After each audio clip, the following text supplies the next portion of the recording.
Bienvenidas, bienvenidos al primer panel de Peliplat durante esta edición del Festival de Mar del Plata. Muchas gracias por venir. Vamos a estar conversando acerca de la crítica cinematográfica. Tenemos como invitados a Freddy. Te voy a decir. Soy Freddy. Sos Freddy. Freddy Friedlander. Perdón, Friedlander, según me llamo. Friedlander. No, Friedlander, no importa, Friedlander. No debe ser la primera vez que tenés problemas con tu apellido, Eso, ¿no? 11 letras complicadas. La pronunciación, sobre todo, porque en Alemania se pronuncia distinto. Tal cual. Bueno, Freddy es doctor en química y es crítico de cine, lo cual va a ser una de las puntas que nos va a llevar a hablar sobre su trabajo. Publica en diferentes medios desde hace mucho tiempo, también tiene libros publicados sobre historia del cine y ha sido corresponsal en diversos festivales como el Festival de Toronto, Cannes, Mar del Plata, muchos más, ¿no? Berlín, San Sebastián. San Sebastián. Venecia. Venecia. Después tenemos a José Luis de Lorenzo. Él también es ingeniero químico. Estudié ingeniería química, no terminé la carrera, así que Bueno, no tengo el estudió título, ingeniería pero química. Casi. Lo cual ahí tenemos una relación muy particular. Y es el fundador de A Sala Llena, medio que sigue en funcionamiento. También tienen A Sala Llena Ediciones. Y por último tenemos a Valentín Chicho Villalonga y Bautista Lynch, que tenemos ahí también un cambio de último momento con Josefina, que va a ser otra de las invitadas. Ellos son parte de la revista No Divaguen. Es una publicación independiente que tiene su formato impreso, tanto como digital, que son un colectivo de escritores, estudiantes, que vienen a traer una propuesta muy novedosa, autogestionada, también conectada con eventos, que lo que valoro principalmente es el espacio del debate y del encuentro para hablar del cine. Así que, replicando eso, aquí estamos. Muchas gracias por asistir a este panel. Y me parecía que una buena pregunta para abrir era ¿cuándo fue su primer acercamiento a la crítica cinematográfica? No necesariamente desde la escritura, pero desde el pensamiento analítico de una película que les llevó a conectar con este oficio. Y si desde ese momento hasta hoy ha cambiado su manera de ver la crítica o qué es lo que significa para ustedes. Bueno, buenas tardes a todos. Funciona, ¿no? Creo que sí. En realidad, mi acercamiento a la crítica cinematográfica no es tan lejano comparado con mi edad. Sinceramente no. Porque yo empecé a ver cine desde muy chico porque tuve mis padres y mi abuelo materno muy relacionados con el cine. Mi abuelo materno era dueño, no del edificio, pero sí de 2 cines en Berlín. Estoy hablando de la década del 20, 1920, la otra década. Él era dueño de 2 cines, hace muy poco uno de ellos se llamaba Elysium en alemán, y yo había conseguido una maqueta del cine, lo único, porque bueno, mi abuelo murió hace bastante, pero alguien usó el ChatGPT, que a mí no me gusta mucho, pero no importa, me dejó pasmado, porque la información que había ya desde el nombre de mi abuelo, los padres de mi abuelo, mis bisabuelos, también habían estado en el cine. Bueno, increíble, no es que hago propaganda de ese chat, pero realmente la forma, la velocidad con la que recoge los datos. Bueno, y mi padre trabajó toda la vida, casi toda la vida, primero en la UFA, que era una empresa alemana de producción, llegó a la Argentina antes, digamos, de la guerra, por razones media obvias, por el apellido, y cuando llegó a la Argentina estuvo en Loewe. Loewe era una empresa de publicidad de cine, que después, su primer, mejor dicho, Luis Suez, que seguramente ustedes conocen, Film Suez, bueno, el primer jefe que tuvo el señor Luis Suez fue mi papá. Y después Suez se fue de Loewe, creó su empresa. Así que mi mamá también trabajó en cine, con un señor Pablo Tabernero, que casi nadie lo debe conocer, pero que era también una importante persona, Antonio Manfredi, director de cine, así que viene de ahí un poco. Pero yo lo que hacía era ver películas, ¿y saben qué hacía? Yo vivía en Vicente López, y ahí en una época había 2 cines, el Avenida y el Roxy. Entonces, en esa época, el cine Avenida daba 2 películas, uno a las 7 y otro a las 9, o ponerle 7:30. Entonces, había el sistema de contraseñas. Si vos salías del cine, te daban un papelito para ir a fumar. Bueno, yo siempre tenía la primera película, la más mala de las 2, y mis padres cuando llegaban le daban la contraseña por la segunda. Así que desde chiquito empecé a ver cine. Ahora, desde el punto de vista de la crítica, bueno, es bastante más reciente.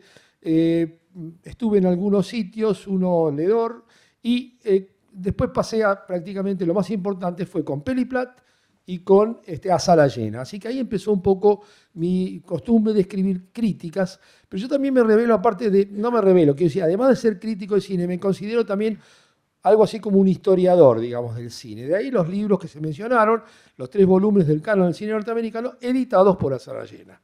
Empiezo por eso. Bueno, buenas tardes a todos. En mi caso empecé con la crítica, el cine como Freddy, espectador toda la vida. Me dediqué a la ingeniería química, es mi trabajo principal. Y en un momento también soy coleccionista, entonces tenía películas. ¿Coleccionista de qué? De películas. De películas. Sí, tengo una colección importante ya acá. Freddy la mencionó el año pasado en otra charla. En formatos desde Super 8, VHS, pasé por todos los formatos. Y cuando cambiaba de un formato a otro, vendía la edición para volver a comprarla, lo que se dice en inglés el double dip. Y bueno, tenía un comprador que yo vivía en Villa Soldati y todos los sábados clavado venía con un taxi a mi casa y era el mismo comprador, o sea que teníamos el mismo gusto de géneros cinematográficos, etcétera, que Sebastián De Caro. Entonces todos los sábados que había en mi casa compraba por plataformas y en un momento, bueno, en esos encuentros de un segundo que le abría la puerta, le daba la película y se iba, teníamos alguna charla hasta que, bueno, un día lo invité a ver la colección, se asombró y lo dijo en uno de estos stand-up, ahora no recuerdo el nombre, que son importantes, que sí, ahí como que vio un par conmigo en ese sentido del coleccionismo, de contemporáneos, porque tenemos la misma edad. Y a partir de eso él me invitó a escribir, yo nunca había escrito una sola palabra, sí fui siempre como un lector y espectador pasivo, digamos, y me invitó a escribir sobre film noir en una productora que tenía página web que se llamaba Chuck Films, que después se cerró, recuperamos esos textos que hoy no los quiero ni leer. Y bueno, en un momento eso de ser un espectador pasivo me junté con Matías Horta y Florencia Gasparini Rey y dijimos tenemos que hacer algo con esto. Veníamos siempre amigos, nos hicimos amigos acá en el Festival de Mar del Plata, acá nos conocimos y ahí abrimos A Sala Llena y bueno, ya tiene la página 14 años con un montón de facetas y gente que ha pasado por ahí, mejor, peor escritura, niveles y bueno, hoy estamos en este nivel que empezamos a hacer cursos. Escriben gente que realmente admiro y con la cual creo que me formé y abrir A Sala Llena de ediciones de editar en papel.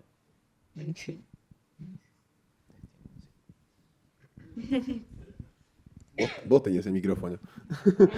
Bueno, no, nosotros, yo creo que un poco somos estudiantes de cine. Yo tengo 22, él tiene 21. El año pasado cursamos una materia en la FUC, una optativa que se llamaba Redacción de Crítica Cinematográfica con Javier Portafous y Sebastián Rosal. Y yo iba a la clase y me gustaba mucho. Y él, esto es medio... Él no iba a clase, él no cursa en la FUC, yo decía, venía a clase de oyente, y empezó a venir a la clase de oyente.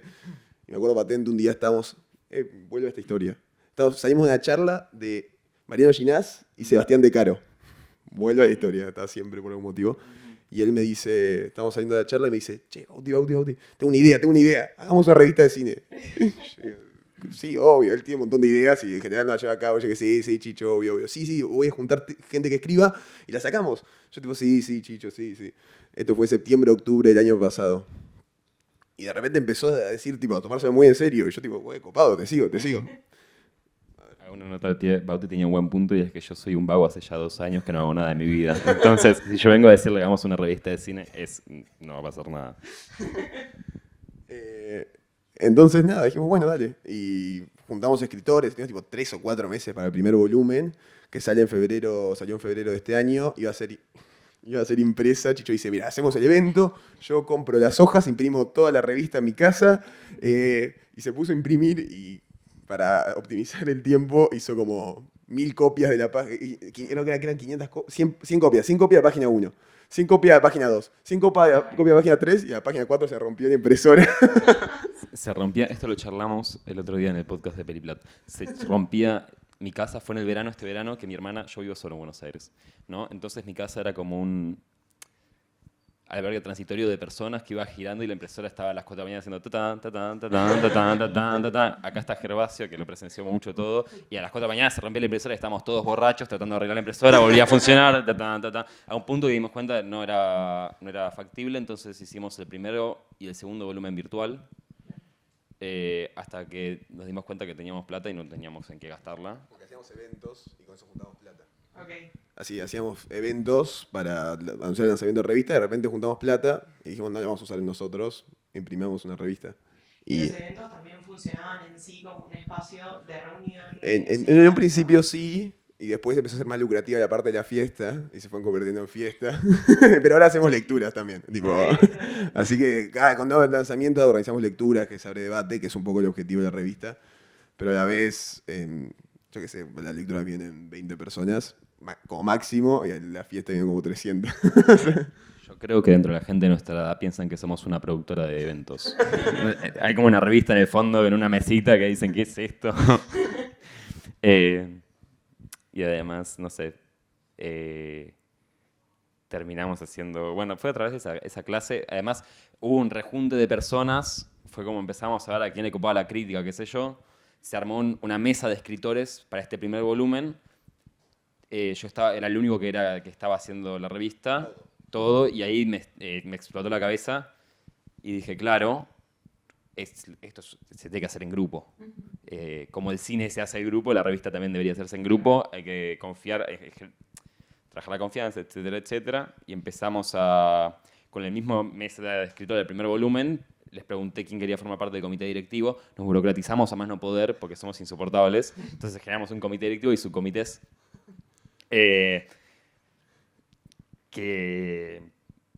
Bueno, no sé a qué iba. Yo creo que arrancamos más por la escritura que por la lectura. Es como que nos divertía escribir sobre películas y además, medio hasta la bajada de línea de esta clase, era dos referentes que eran Oscar Wilde y Pauline Kael, que son más a partir de la escritura de un texto medio base que es El crítico como artista, que es la crítica como obra de arte en sí misma autónoma. Para sumar a esto, hace poco escuché que nos criticaron diciéndonos que primero no éramos lo suficientemente leídos y segundo nunca habíamos filmado. Así que yo creo que por fin ahora somos críticos de cine. Claro. Después de esta crítica nos dieron el título. Es que me parece que en eso termina redondeando la pregunta que les iba a hacer sobre si la prioridad estaba en ver películas, conversarlas y escribir, o también en el estudio de tradiciones cinematográficas, de críticas cinematográficas, para después seguir esos lineamientos o no. Pero veo que hay una cuestión en común, como nombraban ustedes, de la crítica como una obra de cada quien y que no necesariamente tiene que responder a una influencia anterior más que a la que responde el lineamiento, ya sea de la revista, del sitio web o del autor como individuo. Bueno, justamente, primero yo nunca creo en las casualidades, sino en las causalidades. Portafus escribe esa sala llena y Rosal fue el editor de mis 3 libros de cine, así que realmente, o sea, siempre pasa eso, ¿no? esas relaciones. Yo, como le decía, yo no empecé tan temprano a hacer la crítica, pero lo que sí empecé temprano es a coleccionar críticas. Estas, por ejemplo, son las críticas de las películas de Jason Reitman, que hoy entrevisté, 12 menos cuarto. Están todas las películas que se estrenaron en la Argentina. Y yo tengo la costumbre, hace muchísimos años, hacer la hojita, la hago a mano. Jason Reitman, nacido en 1977, primera película, Gracias por fumar, segunda, La joven vida de Juno, Amor sin escala, y bueno. Y después ya no, después porque la cuarta no se estrenó, Young Adult, la quinta sí, Labor Day, la sexta no.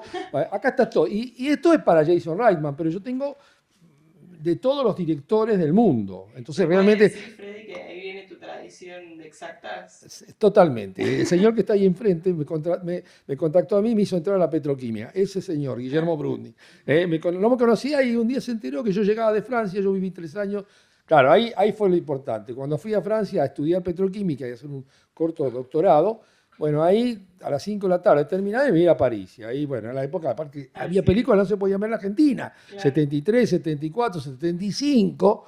Bueno, todos los días a la tarde, petroquímica. nada, y cine, mucho. Pero llegué a hacer la tesis en Francia, ¿no? Así que, entonces, claro, este hecho de tener las críticas hace que cuando a mí me nombran un director, cualquier director más o menos antiguo, no ahora últimamente, porque hay una gran cantidad de directores, yo el nombre decía, digo, sí, ese tipo, y me acuerdo dónde está, en qué carpeta, y hasta más o menos visualmente me acuerdo cuántas películas pudo hacer, qué sé yo. Raoul Walsh, John Ford, y son varias hojas de esta, porque hacían 100 películas. Ordenadas. Están ordenadas alfabéticamente por director, las 60 carpetas ordenadas por director y por país. Entonces, viste, por ejemplo, hace muy poco en Peliplaza una nota sobre el cine Islandia. Y bueno, se estrenaron 15 películas en total en Argentina, están todas las críticas. Y además tuve hasta la suerte de hablar el otro día con el señor Baltasar Kormákur, que tiene su nueva película Touch, que alguien me dijo que ya está en Flow, Peter Maray. Esa película es extraordinaria y va por Islandia para el Oscar. Una historia hermosa de un islandés que de chico va a Inglaterra, no va a haber spoiler, y conoce a una chica japonesa porque él trabaja en un restaurante japonés. No la pierdan, Touch. Bueno, sigo para acá. Doy fe del archivo de Freddy, lo conozco. Un dato quizás de color es el tema de cuando, bueno, lo que nos compete hoy, el tema de la crítica, que antiguamente se leía solamente en diarios. Freddy en este archivo tiene las críticas de toda película, de todos los diarios de su momento. Entonces el problema de Freddy era cuando en una misma página tenés de un lado una crítica y del otro otra. O sea, comprabas el diario 2 veces. Lo sacabas del... Cuando trabajaba en Petroquímica Mosconi con mi amigo Guillermo, ¿qué pasaba? Que llegaban todos los diarios y después los tiraban. Y yo, no, dámelo. Entonces yo cortaba la crítica y las pegaba. Así que no tenía ni siquiera que comprar diario, imagínate. Bueno, y volviendo quizás a lo que decían recién los chicos, esa sinergia del coleccionismo, de lo que decías vos recién, de ir a ver cine, de la crítica. No sé, en mi caso, creo que en todos, bueno, en el caso de los que escriben y leen, un poquito más, que eso creo que se está perdiendo un poco, pero no sé, en mi caso particular siempre fue jugando en las tres áreas, o sea, escribir, leer y ver cine. Creo que la crítica siempre obviamente va a ser complementaria a la obra cinematográfica.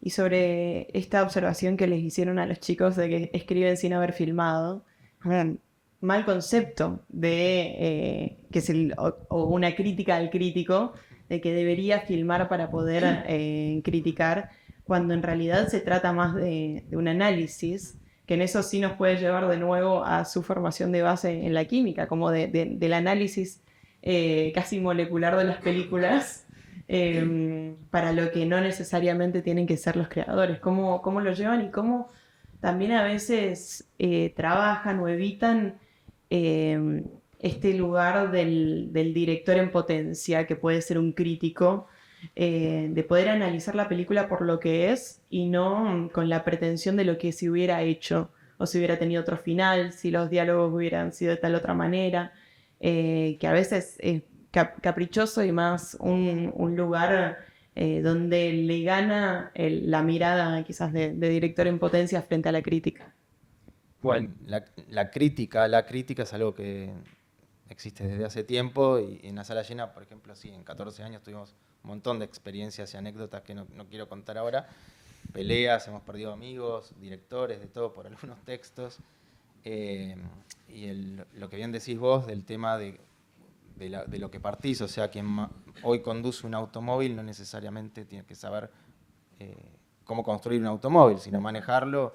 Quizás el tema de cambiar el aceite, el agua, las cosas básicas para tener el mantenimiento de un automóvil. Pero bueno, comparando esta analogía medio tonta con la crítica, lo mismo. Creo que el crítico sí tiene que saber un poco sobre realización cinematográfica si va a hablar con fundamentos. Pero sí, históricamente la crítica tanto literaria, cinematográfica, de lo que sea, muchas veces cae mal. Sí, que saber no necesariamente quiere decir haber hecho, me parece, porque se puede estudiar en la realización, pero no para eso tienen que haber hecho películas, me parece. Y dónde aparece, dónde surge esa cuestión de la crítica como obra en sí, de que pueda desprenderse de la película y que gane el disparador, la pregunta, la intención frente a lo que la película en sí podría haber sido o no, o lo que es. Pongámosle al texto literario sobre una obra cinematográfica la clasificación que queramos, reseña, crítica, tal comentarista de películas, todo eso puede convivir. Para mí no hay ningún problema. Después cada uno como lector consume lo que desea y al autor que quiere. Con lo que vos bien decís, esos parámetros que hay para analizar una película, tenés críticos como Quintín que se zafan de esto de que te pueden enseñar en un curso de crítica del tema de escribir en tercera persona, etc. A veces es un disparador ese texto, hablar algo de la película para contar otra cosa. Es una escritura completamente libre. Quiero acotar acá sobre esto, justamente lo que la revista valoriza mucho más que hablar sobre las películas es cómo el autor habla de la película. Hace poco un texto muy bueno sobre Alien Romulus, es una película que no fue muy vista en el cine, pero el texto es fantástico, lo escribió Gervasio, que está allá, es sobre la paternidad. Claro. Y habla sobre su relación con su papá, y sí, no hace falta haber visto a Alien Romulus para apreciar el texto por cómo es. También igual la revista es un rejunte, hay mucha gente de arte de la escritura y de Poan, entonces se mezcla una cosa medio más particular. Y en ese sentido, ¿cómo se paran frente a la crítica que prioriza la forma contra el contenido? ¿Hay ahí una dualidad posible? ¿Sienten que gana un lineamiento por sobre el otro? O bueno, quizás qué es lo que priorizan para disparar después cuestiones personales o que exceden a la película en sí.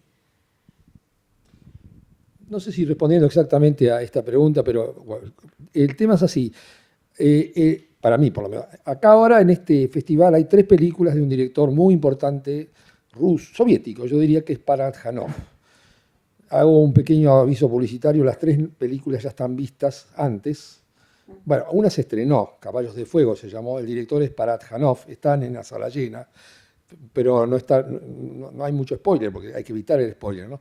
A mí, personalmente, me parece que la película vale de más de un punto de vista. Por un lado, vale por el contenido. En el caso de este director, Parad Janov, es muy curioso y muy interesante, porque de las 3 películas que están allá, de las 3 que están, las que se dan acá, Parad Janov fue acusado en la época soviética de homosexual,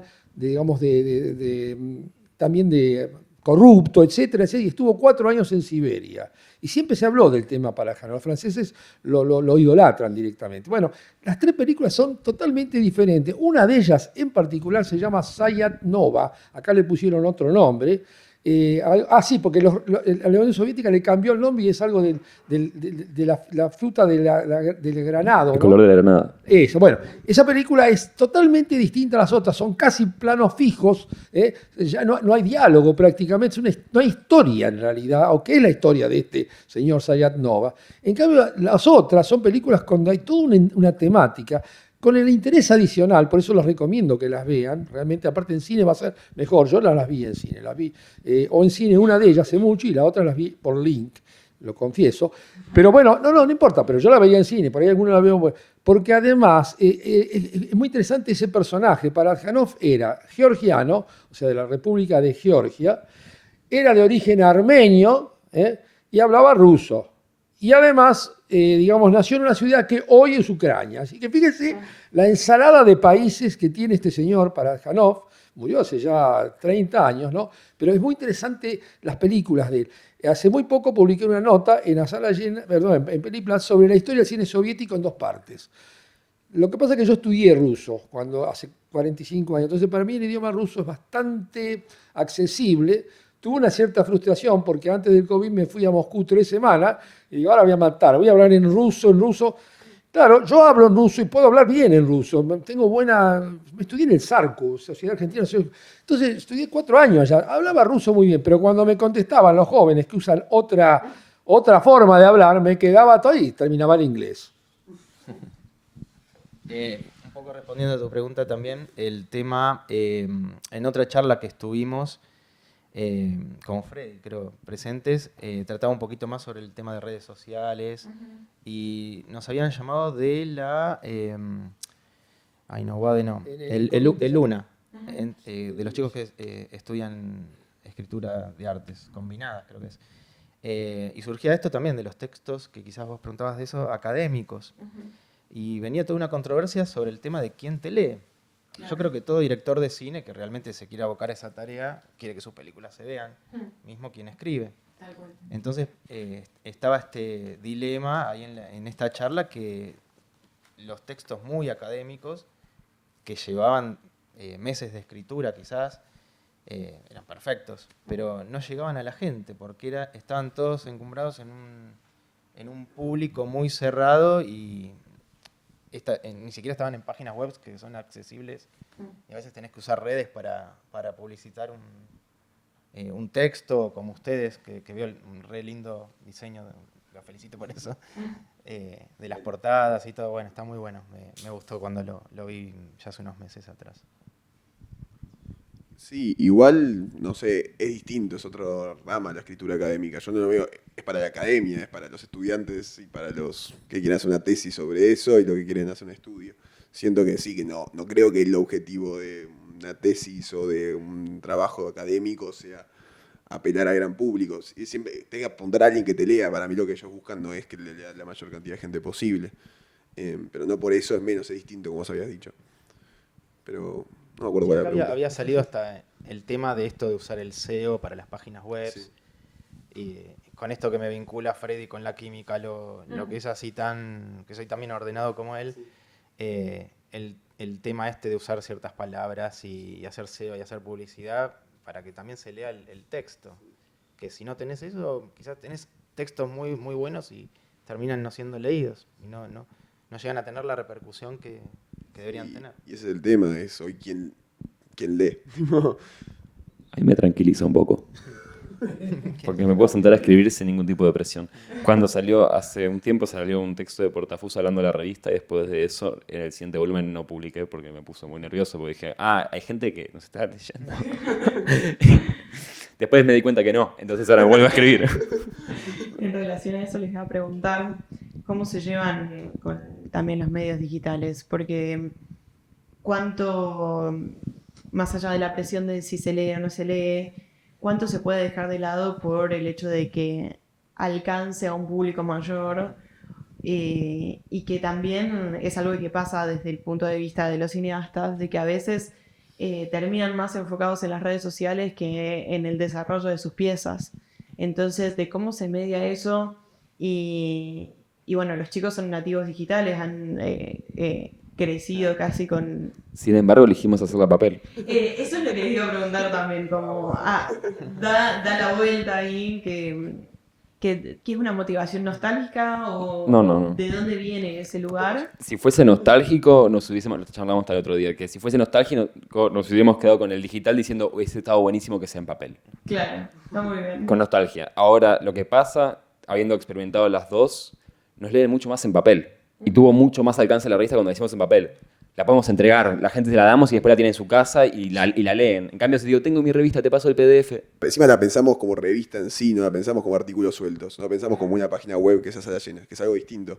Y ya existe a salas llenas. ¿Para qué vamos a venir nosotros que sumamos haciendo lo mismo que a salas llenas? Entonces pensamos como algo que todos textos coexistan uno detrás del otro en una misma revista. Hay algo aurático en tenerlo ahí, tocarlo, y de repente por eso, por estar ahí físicamente con el mismo objeto, el objeto cobra otro valor y es distinto. Es que hubo un momento en el que para mí marcó esto de las revistas en papel, que fue la desaparición de El Amante Cine, que era la revista de cine, creo que más vendida en Argentina, se vendía en otros países. Número récord de cantidad de ejemplares, ¿no? Era muy leída. Cuando desaparece, ahí la revista, sus redactores en cierta manera quedaron huérfanos de dónde ir a escribir. Quizás esto ustedes no lo sabían, pero sí hubo un montón de proyectos de sacar nuevas revistas en papel. Algunos se materializaron, como La Vida Útil, y otros quedaron en el vamos por un tema económico. Yo estuve involucrado en 2 revistas que no vieron a la luz, con realmente críticos muy interesantes, internacionales, todo, pero no se pudo concretar. Y en cuanto a esto que vas de las tecnologías y todo, bueno, está el ejemplo también con el cine, el tamaño de salas actuales, el partir de que antes tenía fílmico y ahora es todo digital, el vinilo, el CD, en otros formatos digitales de cine, el VHS, el DVD, el Blu-ray. Y con esto del papel también, yo crecí con el papel, no voy a dejar de leer en papel jamás porque es el formato que me gusta, no leo por más que en la sala llena hemos lanzado, porque hay un público que requería eso, yo era contrario, cuando lanzamos los primeros libros a salir en ebook, pues no leo en Kindle, me molesta, me quedo sin batería, no sé, no tengo Kindle, pero pienso con esto, me quedo sin batería, no tengo dónde conectarlo, me fui de camping y me quedé sin la lectura. O se corta la luz si estás viendo una película. Bueno. Tenés que tener el libro en papel. Encima la justificación es que no ocupan espacio. No hay nada más lindo que tener libros. Sí, cosas que ocupen espacio. También ocupar un espacio es ocupar un espacio social, político, de encuentro. Esto que ustedes organicen los espacios de lectura es también ocupar un espacio, entiendo. Esto es ocupar un espacio. También en relación a esta edición particular del festival, ustedes llevan años cubriéndolo, este es el primer año de la revista, pero también es marcar una cronología en la historia y poner un nombre en una grilla, un lugar. Y en esta edición en particular también estábamos, creo que todos en duda de cómo habitar esta edición y tener espacios donde escribir y donde compartir es también hacer que siga sucediendo y poder hacer parte de lo que significa historizar un momento que va más allá de la película en sí, sino el cine como material histórico, ¿no? Ya que estamos hablando de la crítica, en una época, yo hace 30 años hago una ficha semanal. Esta es la ficha del día 7 de noviembre. El 7 de noviembre de este año se estrenaron en total 17 películas. Pocos de los que estamos acá vimos más de la mitad, pocos. Catalina Drugui se la ve toda, no sé cómo hace, ve todos los días va al cine, todas las privadas. Pero fíjate, 17 películas, ¿no? Ahora, de esas 17 películas, críticas hubo de los 3 medios principales, Nación, Clarín y Página 12, hubo apenas 7 críticas, o un poquito más. O sea, 17 películas, 7 críticas, y como algunas se repiten en los distintos medios, qué sé yo, por ejemplo, la película El tiempo que tenemos estuvo en 2 de los 3 diarios. Bueno, No te sueltes, esa te gustó mucho a vos, la de Aja también, bueno, no estuvo en ninguno de los 3 diarios. Entonces quiero decir, este tema del poco espacio ya que hay en papel, ¿no? Realmente viene bien que existan medios como estos, porque cada vez hay menos por papel. Yo no es que estoy en contra de lo digital, pero bueno, yo estoy acostumbrado también a leer, digamos, en el papel. A mí me gusta más leer un diario en papel que tener que leerlo online, ¿no es cierto? Ahora, fíjense, acá está el otro tema de la inflación de películas. De las 17 películas que se estrenaron el día 7 de noviembre, 9 eran argentinas, 9. Ahora, de esas 9 películas, la mayoría pasaron sin pena ni gloria. Casi todas van al Gaumont, y el Gaumont es una sala, tiene 3 salas, la conozco muy bien. Yo presentaba el Cine Club Núcleo durante 15 años en el Gaumont. Y bueno, esas películas nadie se entera que existen. El gran problema es que no se enteran que se estrenaron. Entonces acá hay un problema de difusión que pero los sitios tampoco cubren las 17 películas. Ni siquiera, bueno, Sala Llena tampoco los cubrimos, ¿no? Es una inflación de películas y además, ya le digo, no, hay películas que aparte no valen la pena. Y el otro tema que a mí me preocupa mucho, es cada vez el dominio que tienen las plataformas sobre el cine. A él particularmente, y a mí también me gusta ver cine en el cine. Verlo en plataforma, verlo en link, etcétera, no es lo mismo. Así que es una gran preocupación. Algo en relación a eso también es la elección de las películas a la hora de escribir y de criticar, es darles un lugar. Y como mencionaba Freddy, quizás la pauta está marcada por los medios principales que destacan lo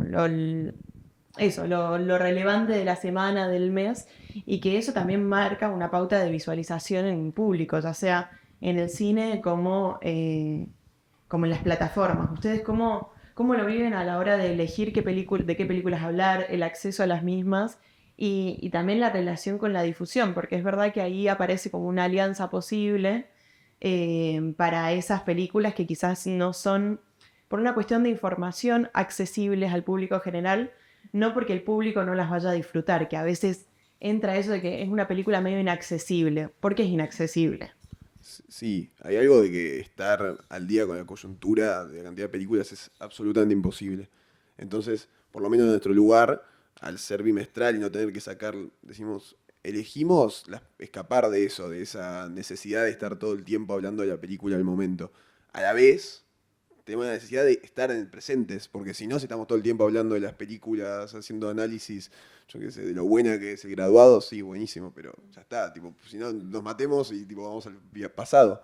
Pero entonces por eso tratamos de mantener críticas de estrenos, que siempre él molesta diciendo, che, escriban sobre estrenos porque todos queremos escribir sobre lo que queramos. No, escriban.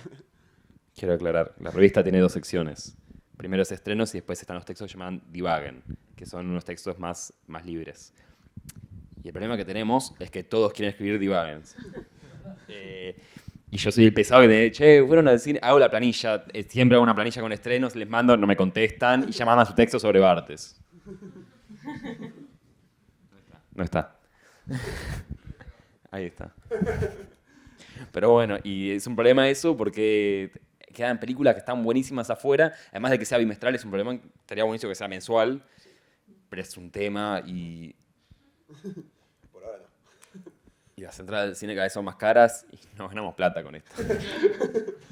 Pero sí, es elegir, la idea es como incentivar a que cada uno elija una película que le quiere dar lugar, importancia y tenga algo para decir, algo para sumar y pretenda que escape del momento, del instante que se estrena en plataformas, está en el top 10, yo qué sé, 3, 4 días, pasa el siguiente y así es imposible, estás navegando en presentes instantáneos todo el tiempo y nada queda y nada dura. Nosotros tratamos de hacer elegir qué cosas se mantengan y por lo menos importen. Entonces, que sea papel, que sean pocas películas, que sea bimestral, siento que es una forma de combatir esta inflación de películas, donde cada vez cada imagen vale menos. Nosotros a Sala Llena, bueno, como fue cambiando y tuvo tantas facetas en el tiempo, en estos 14 años, sí, en una época confundido, creo hoy, teníamos este tema de la inmediatez, de publicar la crítica o hasta un día antes del estreno. Fue la mejor época de visita de la Sala Llena, pues la gente quiere eso, la inmediatez, leer qué va a ir a ver el jueves. Con el tiempo entendí que no era lo mejor, prefería quizás un mejor nivel de escritura y hoy no me molesta si no está Venom publicada en la página.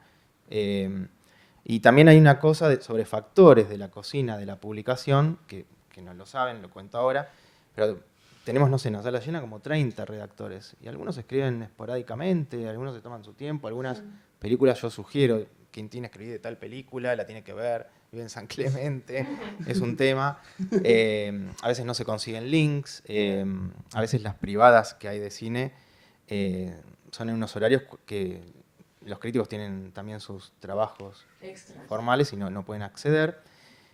Hasta una vez nos vino una crítica en las redes. El staff se compone por 30 personas, no tengo exactamente el porcentaje, pero mitad mujeres, mitad hombres, sí. Muy cercano. Y en una época nos recriminaban esto en redes de que por qué no que éramos machistas, porque no escribían mujeres en la página cuando están todas invitadas a escribir. Lo que pasa es que por los quehaceres de cada uno quizás escribían más un porcentaje de hombres. Y a veces había más críticas. Pero no es que prohibimos, por ser mujer no escribas. Sí, sí. Y también en cuanto a la elección, la rapidez y todo esto, me interesa preguntarles más por el proceso editorial de que tiene cada quien, cómo funcionan tanto el sitio como la revista, o Freddy, en tu trabajo independiente, de primero una cuestión más burocrática de cuál es el proceso editorial, si ustedes mandan los textos, corrigen y a partir de eso se publican, y después de cómo encontrar la voz personal en esos textos, porque ya se está trabajando sobre algo que es de otro, y también trabajando en una revista o en un medio se responde a un estándar, a ciertos lineamientos y demás. ¿Cómo aparece tanto la voz autoral y cómo es el proceso de la edición? Bueno, en la Sala Llena hay un tema identitario, un problema, que al ser una página que, como contaba antes, pasó por tantas facetas, no tiene una identidad. Que te digan a Sala Llena es así. A esta película la defiende o no. Claro. Que quizás El Amante tenía esto. Che, miren, El Amante mató tal película, el amante Era previsible ya que iba a pasar. ¿no? defiende un año Jackass como la mejor película del año, cosas así por el estilo. O sea, nosotros no tenemos esa impronta porque conviven en la escritura de A Sala Llena gente que piensa muy distinto el cine. Perdón que cuento acá la infidencia, pero hay gente que ni se tomaría ni un café junta, que escribe en A Sala Llena. Entonces son muy distintos y es como un popurrí de visiones distintas sobre lo que es el cine. Y yo como uno de los colaboradores, bastante frecuente, digo que José Luis, él tiene una posición que la respeto muchísimo. Hay mucha gente que no quiere ponerle puntaje. Es un tema para mí para charlarlo. Pero él nunca le va a decir ponerle una estrella más o una estrella menos o como se llama. No, él dice cada uno pone lo que quiere. De golpe yo me encuentro que uno hizo bolsa, para no usar otra pelota, se me escapó otra palabra, ¿no es cierto? Pero él respeta mucho eso y eso me parece muy bien. O sea, pero efectivamente, es decir, el tema es que en La Sala Llena dentro de todo se cubre bastantes películas, José Luis, porque hay muchos colaboradores. Lo que decís vos, o sea, sí, es inimaginable que yo toque una crítica de alguien siendo el editor del sitio y piense completamente distinto a lo que escribió el redactor, o sea, siempre y cuando sea con respeto. Pero sí, vos conocés la historia, he perdido amigos, directores por la crítica de alguien que ni siquiera escribí yo, sino que di el enter en publicar, ¿no? Sí. Existe completa democracia en escribir. Sí, no. Nosotros, medio nuestro criterio es que los textos sean lindos.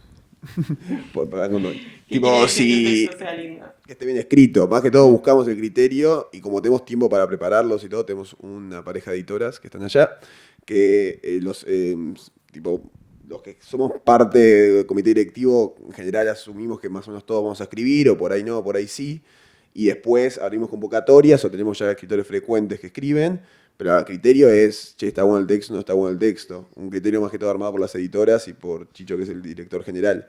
Y es elegir, no es qué opinión, porque es más, por ejemplo, la portada de la última revista y el texto de la última revista, que es sobre el Jockey, es un texto que habla bien de la película, muy bien, y esto es un texto que completamente escapa y a la mayoría de los que escribimos en la revista no nos gustó. Y por ahí queda como la posición oficial de la revista, que es eso, pero no, nos interesa más la forma, cómo está escrito, que la opinión en sí. Tenemos una frase que la robamos, que es, nos interesa más el café que se tomó el escritor antes de entrar al cine que la película en sí. Me parece una cuestión, o sea, no realmente, pero es una cuestión más de, contame un cuentito, contame cómo viviste la película, qué te hizo sentir la película. Pero sí, tenemos una bajada de línea editorial muy fuerte a través de las editoras y yo. Una cuestión de que hay exigencia con respecto a los textos, hay 3 instancias de corrección de los textos, se trabajan, muchas veces textos quedaron afuera, a veces hirieron egos, pero bueno. Y nos gusta pensar que somos más profesionales de lo que realmente somos con esto. Nosotros en la línea editorial, más en los libros, ahí tenemos más problemas de edición. Tiene que haber sí o sí un editor y un corrector, porque Freddy estuvo en esa etapa y cuando escribió sus libros, y son muchas revisiones de los textos, son muchas páginas, y empezás con una seguidilla de 100 errores a ir bajando a 50, 20, siempre encontrás algo, y hasta publicado, obviamente, hemos encontrado alguna cosita que después corregimos. Pero en cuanto en la página web, sí, tenemos la edición de Matías Horta, a veces la mía. Esa inmediatez también te lleva a errores. Bien. Y con esto que decías, Chicho, de importa más quizás el café que se tomó el crítico antes que la película en sí, es pensado desde un punto de vista de compartir la experiencia, como de contagiar las ganas de la película antes que, digo, como si se piensa en la crítica como una invitación al espectador a ver una película, puede pensarse también como una invitación a una experiencia. Entonces, ¿encuentran ustedes que hay una mayor llegada a partir de ese acercamiento que desde hablar estrictamente de la película, o a raíz de que viene esa impronta? Siento que es una cuestión más de no olvidar que es un texto literario y tratémoslo como un texto y no porque ser una crítica tenés que ser ¿cómo lo diría? Despersonalizarse a uno mismo o olvidarse, digo, escribirlo o pensarlo como un texto formalmente. Puedes hacer hasta juegos formales del primer párrafo, tiene este juego que cierra con el último, cuestiones que son, puedes hacer un cuento de Borges a través de la crítica de una película, y pasan cosas divertidas. Había, por ejemplo... No, Bauti quiere hablar. No, que Chicho dijo la otra vez que somos más una revista de literatura que de cine. Un poco polemizando, no sé si están así, pero un poco sí. Que nos interesa, ahí si lees, ahí divaga. Acá la editora dice que no. Ah, ok. Bueno, la editora... Pero hay textos que son más formales que otra cosa. Y nos divierte un poco eso, porque nos divierte escribir. Nos pensamos a nosotros mismos y nos queremos percibir como y decir que somos escritores, más que cineastas. Bueno, abrimos a preguntas del público, si alguien quiere sumar algo, si comentarios, preguntas, lo que quieran. Si no, yo voy a seguir preguntando. Pero este es su momento. Me interesa participar también un poquito. Bueno, sí, bueno. Primero que nada, saludo a todo el mundo. Me presento, mi nombre es Álvaro. Yo me siento un poco también parte de la historia de la escritura cinematográfica argentina. Tengo unos ejemplares de una revista que hacíamos hace 20 años. Se llamaba La Ventana Indiscreta. Estuvo 5 años dando vuelta a hacer una revista de cine y filosofía. Acá los traje nostálgicamente. Los tenía por ahí y dije, bueno, los traigo en mi mochila por una cuestión nostálgica, que salió el tema de la nostalgia. No sé si es nostalgia o qué. Sí, en mi caso sí, porque estoy hablando del pasado. De todas maneras, uno sigue vinculado al cine y a la escritura. A mí me parece que yo siempre vengo a las charlas sobre crítica cinematográfica, ¿no? En el festival. Pero estaba pensando, quizás podemos repensar el concepto. El término crítica es un término muy fuerte. Yo vengo del área de filosofía, ¿no? Pensaba, ¿no? El concepto de crítica, un concepto tan fuerte en la historia de la filosofía. Hoy, la escritura, o sea, hablar de cine, el cine es parte de nuestra vida cotidiana, es algo que está incorporado en nuestro lenguaje visual, reflexivo, etc., ¿no? Ya la crítica cinematográfica hace referencia a un género que tal vez era para difundir películas que se estrenaban para gente que no tenía tanto acceso tan inmediato. Era una cosa que tenía más que ver con las modalidades de prensa tradicionales. Hoy escribir sobre cine es tantas cosas y los públicos lectores son tantos, son tan múltiples. Es decir, uno no escribe para todo el mundo. Uno escribe para alguna gente que lee porque se identifica con un registro de escritura que es muy específico. Hay gente que escribe sobre cine desde la psicología, hay gente que escribe haciendo escritos literarios, hay gente que sigue escribiendo crítica, etcétera, ¿no? Digo, y eso debiera ser incorporado a las lógicas de conversación o de discusión respecto a lo que es el cine y lo que nos genera como socialmente, ¿no? Porque ya no sé si crítica cinematográfica es un... bueno, eso como primera cuestión. Debatir un poco el concepto de crítica cinematográfica. Hablaría más de escritura cinematográfica. Y si me permiten, voy a hacer como se hacía en las épocas antiguas, tipo vendedor de feria. Nada, les muestro las revistas que hacíamos. Esto era La Ventana Indiscreta, revista de cine y filosofía. 20 años tiene esta revista. La sacábamos este es un ejemplar. Acá escribió Tomás Abraham, Forster, en fin, mucha gente. Mi profesor de estética de filosofía, Julio Moran, mis profesoras de filosofía, las diseñábamos nosotros. Bueno, en fin, veníamos acá y las repartíamos, las difundíamos, más o menos como estoy haciendo yo ahora. Bueno, nada, quería hacer un pequeño, miren qué narcisismo, un pequeño homenaje también a lo que fue La Ventana Indiscreta. Después tuvimos otros sitios yo sigo, como decía, dedicado a esto, a escribir, a corregir, a editar. Creo que la edición es un tema, ¿eh? La edición del texto cinematográfico a veces es más importante que la escritura misma. Y acá bueno, yo sigo editando textos, nunca para, nunca para.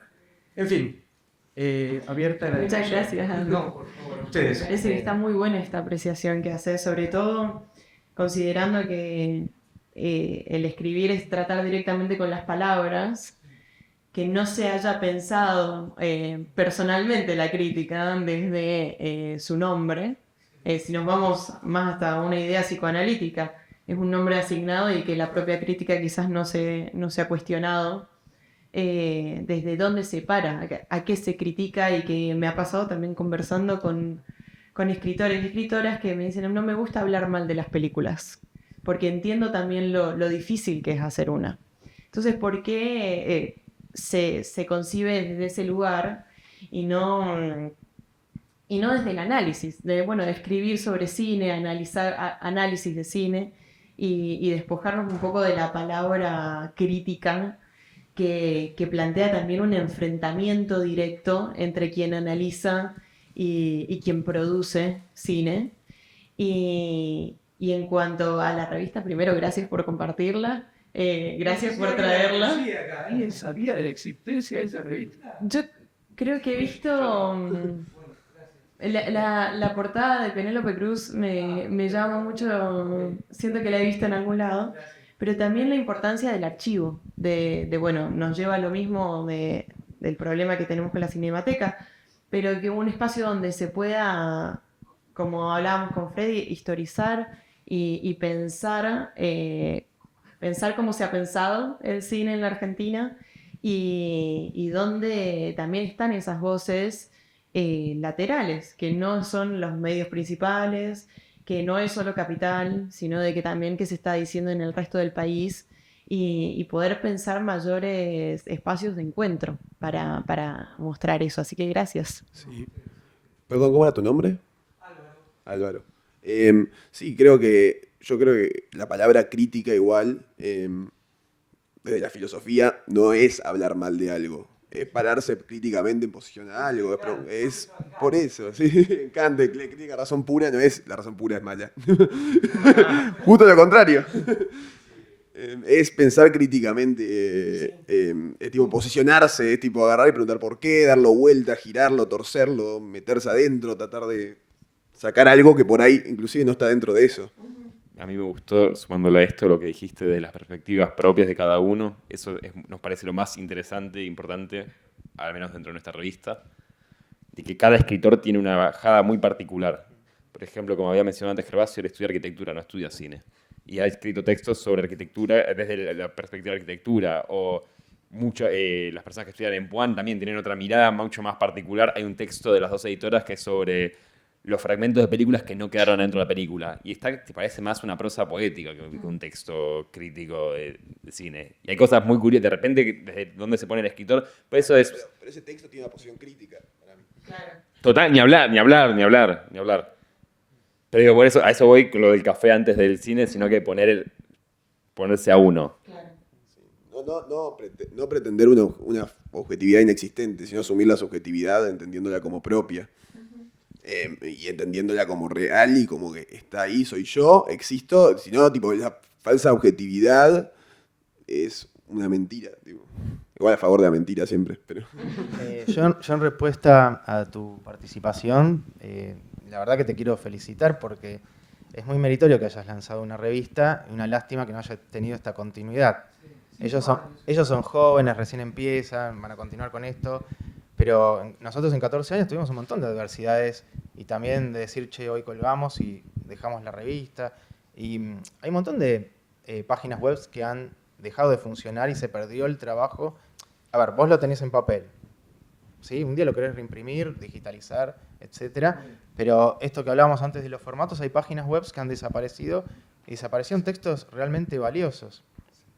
En nuestro caso, bueno, también lo que mencionabas de los textos, yo antes medio lo mencioné con el tema de qué es una crítica, una reseña, el formato, quizás sí, como texto literario, texto cinematográfico, pongámosle el mote que queremos, ¿no? no hay problema. A mí, algo que me molesta, quizás que en un momento también vos mencionaste, es que en mi caso yo jamás publico un texto ni para matar, que vos mencionaste matar, yo también en un momento, después me arrepentí, ni para matar, ni jamás decir andá a ver esta película o no vayas a ver esta película. Para mí eso son palabras prohibidas. Andá vos, mirá la película, sacá tu conclusión, el texto puede ser orientativo o no. Y es también una forma que a veces te dicen, che, no publicaste una crítica, un texto, lo que sea, sobre nuestra película.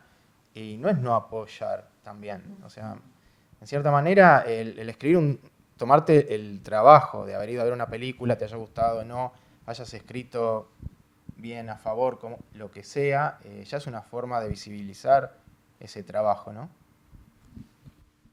Vos usaste recién una palabra y yo la iba a usar, así que orientar. Para mí lo más importante cuando uno escribe una crítica es orientar al posible interesado en verla, al público. Esa es un poco la tendencia que ustedes pueden ver lo que yo escribo. Normalmente es eso, tratar de orientar. Y lo otro que dijo ella, creo que lo dijo ella, es el asunto de que, bueno, hacer una película es todo un trabajo. Entonces, por eso la palabra matar. A mí me parece muy fácil. El crítico tiene que ser muy modesto en su actitud, porque los que hacen cine es mucho más complicado hacer cine que escribir sobre una película. Una cosa. Sí. De no filmar y de falta de lectura. Ahí está. cuando empezó la charla, los chicos se sintieron acusados de no filmar y la falta de lectura. Se desmenuzó bastante el no filmar y la falta de lectura que comentar. Yo por mi parte soy un bruto. Y las editoras sabrán. No sé. No estudié ninguna carrera, no. ¿Cómo? Que no te leen. ¿Que no me leen? Sí, porque vos dijiste que no me leen. Yo leo, sí, eso. Yo no estudio nada. Escribo muy mal. Ortográficamente muy mal. Digo yo y Bauti. Soy muy bruto, muy bruto. Y no me pesa. Si me pesase, mis textos serían pésimos. Pero por suerte, no sé, siento que para hacer crítica de cine particularmente uno no tiene que hacer no es un, como hablábamos antes, no es un ensayo. No es un texto analítico. Por eso, hay de todo. Hay buenos escritores que leían un montón. Por eso, hay buenos escritores que leían un montón, buenos escritores que no leían nada, buenos directores cinéfilos, buenos directores que de repente eran actores y giraron la cámara y cuadran re bien. No sé si hay una receta. No, yo creo que fuera de la humorada, bueno, tenés a directores como Robert Rodríguez y te dicen no vayas a la escuela de cine. Mismo para la escritura, a ver, uno cuando escribe está bueno, obviamente. Creo que es el camino correcto, que tenga las bases para saber cómo escribir. Pero sí, también hay personas que son autodidactas y escriben muy bien. ¿Qué es haber leído, además? ¿Cuál es la base? Claro, ¿cuál es el...? Distinto es una profesión como un doctor. Yo no me atendería por un doctor que no tiene el cartel en la pared. Bueno, pero sí, Nadie se va a morir por escribir un mal texto. Pero tu comentario, yo te diría lo siguiente, para quienes somos lectores, yo soy bastante lector, ¿no es cierto? Aparte me gusta mucho la música, me gusta el rock, me gusta la música clásica, la historia, particular, si hay un tema que me gusta y me fascina es el tema de la historia. De hecho, espero escribir un nuevo libro.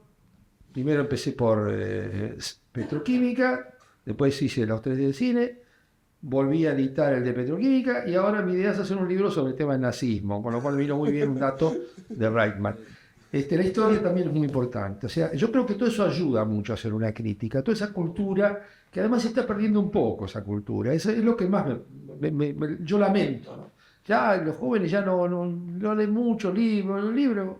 Yo adoro tener un libro, leerlo, y si puedo, claro, no puedes leer todo, es imposible, ¿no? Pero por lo menos eso es fundamental. Y la música lo mismo, hasta la música de rock moderna, ¿viste? Hasta los términos, wow, que el otro día me apareció. Yo no lo usaba, ¿viste? Perdón, aprovecho el momento para decir, en defensa mía y de mis escritores y colaboradores, quizás no habrán leído todos los 4 libros de Deleuze sobre cine, pero ninguno es un tonto. Y que también las formaciones me parece que son extensivas, no es únicamente la lectura o ciertos libros sobre cine, sino estar en constante nutrición, y esa nutrición puede venir desde muchos espacios, y creo que algo que se necesita desde la crítica es la curiosidad, y que se puede despertar desde amplios lugares, y la sensibilidad se trabaja como un músculo, creo, a partir también de experiencias, y que en eso la lectura es tan solo una puerta hacia el acceso, hacia el trabajo de esa sensibilidad, ¿no? Total, lo que estaba pensando, justo, perdón, estaba pensando en la palabra curiosidad antes, cuando iba a describir a mis colaboradores. Siento que lo que más llama la atención es la curiosidad del saber más. Esas cuestiones de que de repente nos juntamos entre nosotros y empezamos a indagar sobre la cuestión Ginás Prividera, y todos como que queremos saber más y más y más, y uno trae una cosa y el otro trae otra cosa, y como una cuestión de curiosidad. Siento que la mayor parte de nosotros del grupete somos así. Hay un par que no, pero bueno. Allá su vida, que ellos elijan. Buenas, ¿cómo les va? Bueno, gracias, súper interesante. Yo quería preguntarles también a ustedes cómo se vinculan con ciertas, yo pensaba, tradiciones de la crítica cinematográfica argentina. Yo no la conozco tanto, pero sí pensaba, por ejemplo, bueno, muy conocida la historia del Amante en los 90, digamos, como una crítica muy peleadora, belicosa, y que fue muy central también para la consolidación del nuevo cine argentino, digamos, ¿no? Como la famosa tapa contra Subiel, etc. Digamos, quería preguntarles cómo se vinculan, uno diría, con esa tradición. Uno podría decir que es la crítica como algo que nosotros vamos a ayudar a mejorar el cine, vamos a ayudar a encauzarlo, llevarlo por acá. Me parece que esa es una tradición muy clara, por un lado, y otro gesto crítico también muy típico creo que es de la detección de la política, ¿no? Como cuando veo una película voy a hacer crítica ideológica, digamos, eso es la dimensión más importante. Uno podría pensar lo que hace Prividera en cierta forma, lo que hacía David Viñas en literatura, uno podría decir. Entonces también quería preguntar, ¿y qué pasa con esa, que también es como otra gran tradición de la crítica, me parece, en Argentina, ¿no? Uno diría, el pelearse para mejorar el cine o llevarlo para donde yo quiero, o la detección de la política y la ideología. Eso. Sabemos las distancias entre Viñas y Prividera. Sabemos las distancias entre Viñas y Prividera. Que no sean lo mismo. ¿Quieren ustedes? Sí, yo algo que me quedé de lo que dijiste, bueno, afuera, antes de entrar acá, estuvimos hablando con los chicos sobre esto de la influencia del Amante. Vos la traes a colación de vuelta. Es mi opinión personal. Para mí, desde que desapareció el Amante, no hubo, no es desmerecerlos, ni nosotros tampoco, pero no hay una publicación que genere actualmente el debate que había en esa revista. Yo no lo veo. Me encanta leer, leo todas las publicaciones que pueda, esté a favor o en contra de lo que escriban. No veo ese nivel hoy que había de virulencia, pongámosle la palabra, no sé, que había con esa revista y debate, por más de que era en papel, ¿no? Que hoy en redes podés tener la inmediatez hasta de comentar una crítica en el instante. Creo que eso se diluyó. Y bueno, hablando, le cuento, estábamos hablando con ellos afuera y estaba este tema del Amante, ahora qué hace la gente del Amante, y están todos dispersos. En la sala llena, yo cuando hice este cambio hace unos 4 años, que cambié el staff y traté de profesionalizarlo un poquito más, hubo páginas web que dijeron, bueno, nosotros somos los continuadores del Amante, personalmente creo que no lo fueron, y en la sala llena yo convoqué a gente que escribía en el Amante, pero convoqué a gente que escribía en otros medios también, no fue gente específicamente del Amante, era gente que yo leía en todos estos años que leí crítica cinematográfica. Muchos me dijeron que sí, muchos que no, y bueno, estuvo que empezó a escribir Quintín, Noriega, Javier, pero en ese momento también convivía, no sé, Roger Cosa, Bernades, hoy está Castaña. José Luis, Sí. ¿por qué tiene que generarse lo mismo que produjo el Amante? Hoy esos debates los generan los influencers, las redes, los chicos y las chicas que hablan de cine y generan polémicas. Lo digo, digamos, tratando de pensar el fenómeno. No sé si vamos a alcanzar ese momento porque ha cambiado. Es un momento que se perdió, ya está, ya fue, ya pasó, pero yo lo acoté en relación a lo que él expuso. Perdón, para redondear y volver sobre esa pregunta de conclusión, es más que el Amante como ejemplo, a la hora de escribir esta cuestión de la crítica desde un lugar para impulsar una mejoría en el cine, como de un empuje, que es verdad que hoy podemos verlo quizás en ciertos comunicadores, en redes sociales y demás, pero hay una falta de también en ese tipo de comunicación para mí de un empuje. Es tan solo el más pinchar por pinchar, me parece, y también el compromiso político. Me parece que esas son como dos cosas que nos podrían dar bien para ya cerrar. Pasó la pregunta. Y después cerramos con eso, una más y estamos. Sí, igual como para concluir todo y el hecho de que son 3 generaciones en diálogo, como alguna recomendación que le puedan hacer a quienes estén comenzando a escribir, pensando también desde sus tradiciones y de que cada uno partió, porque creo que partimos todos, en que cuando arrancamos estábamos en el momento de mayor auge tecnológico en cuanto a cine o en cuanto a determinadas cosas. Por ejemplo, en el mío me acuerdo en la Play se puede escuchar música o así pueden haber todo, y en los de ahora también pueden, digamos, lo que ahora está en vigencia también puede ser algo que ahora es disruptivo, pero después puede venir otra cosa. Entonces, ¿cómo pueden, digamos, recomendaciones para quienes estén comenzando a escribir, qué tener en cuenta desde sus bagajes para que puedan producir críticas a futuro? Bueno, como somos 3 generaciones, es obvio cuál es la mayor, la más antigua de las generaciones, está evidente, ¿no? Mirá, yo creo que cuando aparece el amante es un fenómeno, no tiene nada que ver con, exactamente, como cuando en Francia aparece la Nouvelle Vague. Fue realmente disruptivo total. Cuando aparece Truffaut, Godard, pero eso no quiso decir que el cine clásico francés desapareciera. Convivieron. Yo creo que el amante convivió con una crítica anterior a la época del amante. Yo por mi archivo tengo mucha información anterior y directores críticos que no viven más. Claudio España, por ejemplo, Fernando López, ambos de La Nación, Ricardo García Olivieri, una serie de grandes críticos. Domingo Di Núbila, estaba pensando, él escribió 2 textos, 2 libros enteros sobre la historia del cine argentino año por año, y hizo de vuelta el primer toque y después se murió. Entonces yo creo que hay mucho a rescatar, también la clásica, digamos, crítica, la crítica, bueno, Faretta, Marcelo Zapata, hay una gran cantidad de críticos que son de mi generación, o casi, porque yo soy más todavía, y bueno, y vale la pena ver que no es que convive.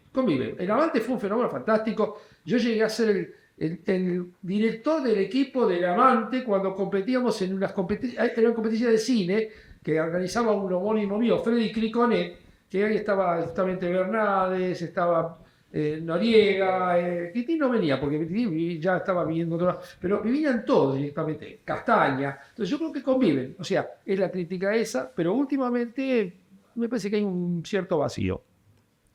Freddy se discrimina por su edad, pero aseguro que es más ágil que nosotros 3 juntos. Lo conozco. No, yo como respuesta, bueno, tu pregunta es sobre crítica cinematográfica, ¿no? Ambientada a lo cinematográfico. Leer sobre cine y ver cine, nada más, no tengo otra vuelta. Veo mucho también crítica de chicos jóvenes que no han visto cine antiguo y creo que está todo ahí también. Yo quiero retomar un segundo antes lo que había comentado Elio, que habías preguntado vos, que me pareció importante. Hay que entender que también el consumo de cine hoy en día es muy bajo. Miramos los cines, los que queremos hacer cine, los que estamos dentro del gozo, y es muy difícil, más todavía con cine argentino, más hoy en día con un gobierno que se antepone a la cultura en contra de... Hay una cuestión desoladora de decir a dónde vamos. ¿Por qué escribimos ahora en este momento? O sea, ¿a qué estamos haciendo? ¿Para qué?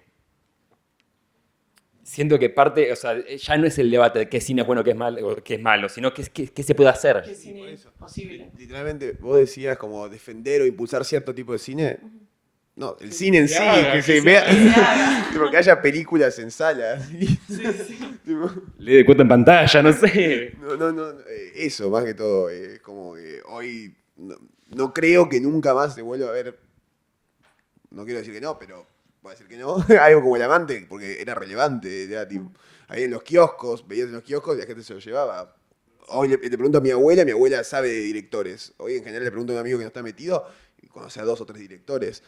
Como antes era algo general, que a todo el mundo le interesaba, ahora es más de nicho, porque todo se está convirtiendo en nicho, son todos nichos chiquitos. Entonces para mí no se puede pretender una masividad que la veo imposible que se vuelva. Me parece que con esto nos damos un buen cierre. Quiero agradecerles. Hacer una pregunta acá, Agustín, que me Sí. ha dado justo el pie. ¿Cómo es tu nombre? Valentín. Chicho. Chicho me dio el pie de que cada vez la gente consume menos cine, que es verdad. El tema de que acá estamos hablando, lo que estamos acá comentando sobre crítica, es para una elite muy pequeña. Partamos de esa base que la mayoría de la gente que va al cine tal vez no le interesa mucho la crítica en sí profunda, sino que por ahí sigue la reseña que está en Google. Ahora mi pregunta es si sienten por ahí que la crítica, o sea, yo entiendo que la revista de ustedes la hacen más como un hobby, o sea, ¿tienen una pata rentable, por ejemplo? Sí. ¿Tienen publicidad? ¿Lo tienen? No. No. La financian con la fiesta. Más o menos. Más o menos. O sea, hay una cuestión de que tenés. No vale la pena hablarlo porque es un bodrio de hablar. No cobramos, pero por ejemplo, hay cuestiones como Mar del Plata, nos sirve la plata de revista para venir a Mar del Plata a todos los escritores. ¿A qué iba a decir? Pero para mí no es hobby porque estoy 5 horas del día sentado frente a una computadora trabajando para esto. Hobby no, me encantaría. Pero todavía no pueden vivir de la revista, por ejemplo. Claro, porque trabajo no es plata. Está claro. Y después estamos hablando de la crítica. ¿No creen que está quedando un poco como lo que le pasó a Blockbuster con Netflix? Que al público por ahí importarle menos la crítica. ¿Qué vuelta le darían para que la mayoría de la población se vuelva a interesar en la crítica? La solución a esa respuesta es hacer top 10 en YouTube. Pero como prefiero agarrarme las bolas con una puerta, hacer un top 10 en YouTube, me parece que vamos a quedarnos sin plata y vamos a fundirnos entre el año que viene. Por eso, pero ahora todo se vio en nichos. Es como los nichos son más chiquitos cada vez y hay como consumos, pero a la vez es como más barato que te lean y más posible alcanzar estas 1500 personas que por ahí son las únicas que les interesa lo que escribís. A ver, son modos que todavía no estamos en oportunidad de ofrecer soluciones y por ahora nuestra respuesta es hacer una revista. Después la vamos a estar vendiendo acá en la puerta, cómprennos. Y nada, y tratar de divertir, tipo, hacer lo que nos gusta y lo que sentimos que suma al ámbito. No tenemos la respuesta de cómo en un futuro vamos a poder vivir de eso, o cómo la crítica hacer para llegar a mucha gente. Es problemático y es conflictivo porque es medio contracultural hacer una revista papel de textos de películas que quedaron viejas o de un divague sobre... no sé, cualquier cosa. Entonces, no sentimos que seamos en el sentido la vanguardia en lo que va a venir nosotros. Nosotros somos los que tipo, la estamos viendo y tipo, todo va a ir por acá. No creemos eso, pero estamos haciendo lo que nos gusta. Y ahí está, la palabra no es elite, son miserables. Somos un grupo de miserables, siento. Perdón, con esto tenemos que ir cerrando. Invitamos a que sigan conversando en la vereda.